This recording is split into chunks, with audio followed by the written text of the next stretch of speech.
What's good, YouTube?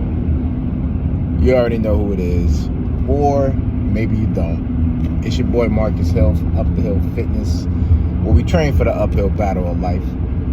Back again with another video. No, this is not a costume.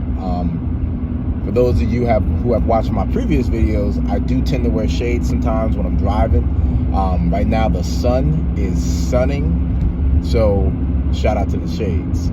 The reason why I have a do-rag on right now is because I'm about to go get my hair cut, and I need my hair to lay flat, or I would prefer it to lay flat because it's getting kind of curly, because I think I want to trim it down some. And I honestly was hesitant to post this video or make this video in this type of attire because of fear of judgment.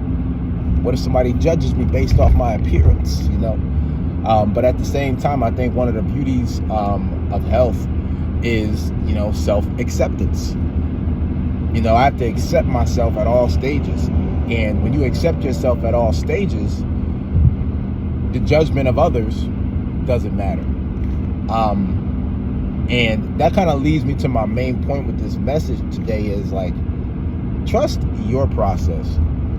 That message came to me this morning, and I was just like, you know, a lot of times people will say, like, trust the process. And my mind goes like, well, what's the process? And then I'll think, oh, well, everybody's process is different.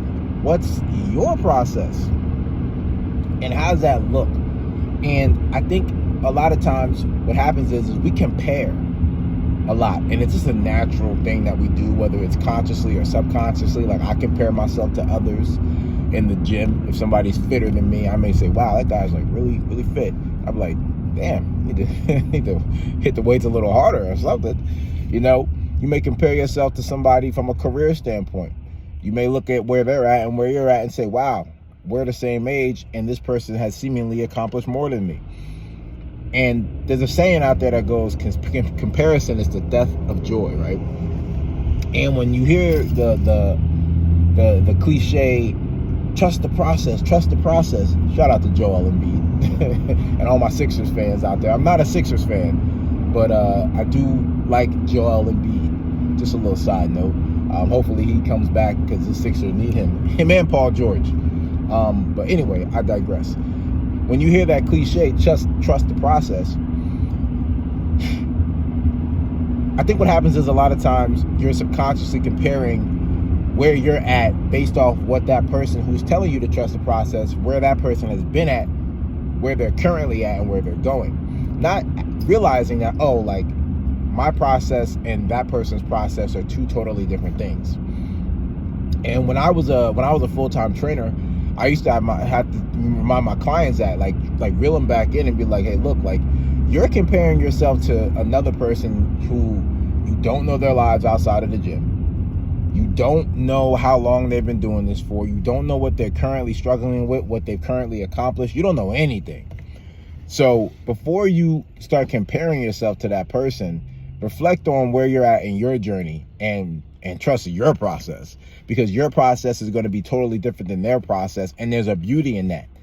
And you know, in order to stay on track with where you want to go, you have to be present in your current reality. And I know this part's going to be kind of not counterintuitive, but like, it's going to be kind of like what's the word I'm looking for? I can't think of the word. Somebody help me out in the comments. I can't think of the word right now. But right now, right, I'm driving on the road. Contradicting, that was the word I'm looking for. I'm driving on the road right now. I got about an 8-mile stretch on this road. I need to be present on this drive. Even though it's an 8-mile stretch and I'm not really making any turns, I still need to be present on this drive.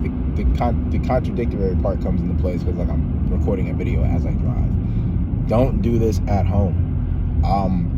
But if I'm not present on the road, I can likely miss my turn. I could, you know, miss the light. I could, you know, interfere with other people's, you know, commute. You know, I could crash, God forbid. So being present on the road allows me to get to my destination safely. I can't be worried about the car next to me and being like, yo, where's that car going? Like, you know what I'm saying? Like, they seem like they're going somewhere faster than I am. Where are they going? That car up there, hey, how'd that car get up there before me? That car was behind me before. I can't be worried about what these other cars are doing. It's not my concern. I'm not behind their wheels. You know what I'm saying? But I'm behind this one. And I'm about to switch lanes. But yeah, so I really just wanted to hop on here real quick, and I've been trying to keep these videos under 10 minutes because who am I to really talk y'all ears off? You know what I mean? I just wanted to share that with y'all, man. Trust your process, whatever that may look like, and use other people's stories and journeys as inspiration, but don't compare where you're at to where they were or where they are or where they're going, because you two are in two totally different cars behind two totally different wheels. But all right, y'all, have a good one. Peace.